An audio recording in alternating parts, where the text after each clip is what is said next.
sing a happy song together, and we'll all be a happy family.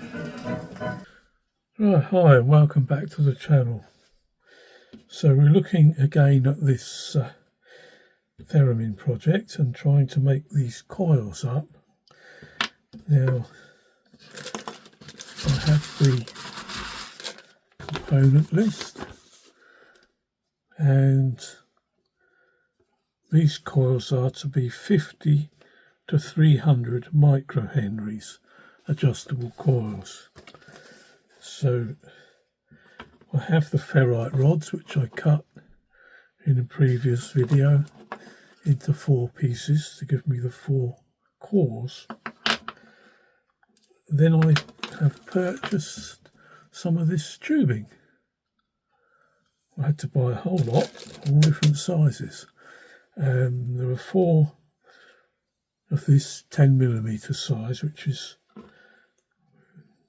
just slightly smaller than the original coil that was on the ferrite. So it turns out that this is almost exactly the right size. If it's slightly loose, I can stiffen that up by wrapping something around this, but it varies slightly in length, and this one, it's actually just right fit in there. So I've taken one of these and I've got 4 pieces this length, so it's far more than I need, and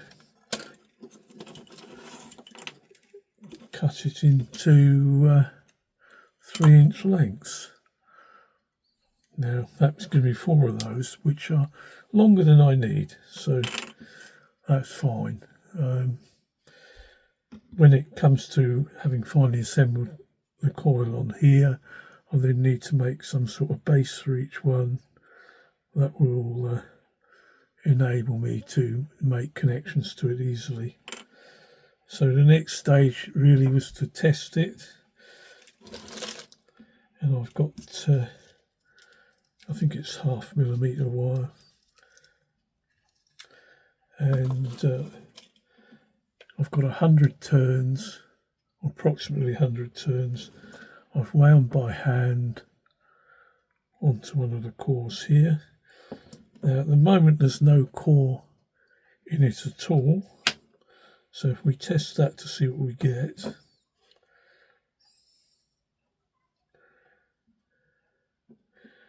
I actually get 0.04 millihenries, which is of course 40 microhenries, and according to the component list, the minimum needs to be down to 50. So this one with nothing in there is down to 40. So that's a good start. Now I'll insert the core into it, pretty much all the way. So there's still a bit there to get hold of to pull it out again, and then we test it with the core in there. And this is 100 turns, don't forget, so give that another press. And we actually get 0.42 millihenries, which is 420 microhenries. So we've got a range from 40 to 420 with 100 turns. So that would certainly more than cover the range. Let's take this one maybe about halfway, give it another test. Well, that's brought it down to 330. So slightly less. And that's brought it down to 250. So yeah, this will definitely cover the range we need. And I could have a little bit less than 100 turns, but 100 turns is an easy number to work with. 80 wasn't quite enough. I had 80 turns on there, and I was getting about something like 270. So certainly 90 turns or more will give me the required inductance. So yeah, it may not be very interesting this to some people, but yeah, it does look like I should be able to make 4 reasonable cores.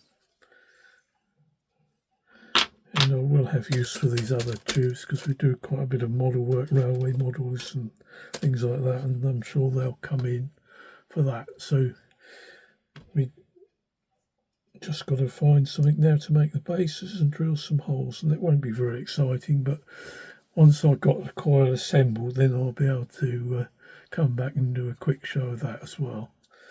And that will be the 4 cores, and I've got to worry about the transistors. So I hope that's been of interest. So thanks for watching, and we'll catch you in the next one, and bye for now.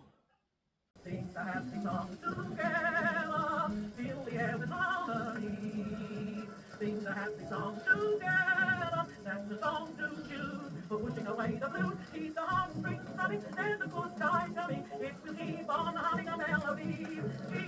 Sing the happy song together, and we'll all be a happy family.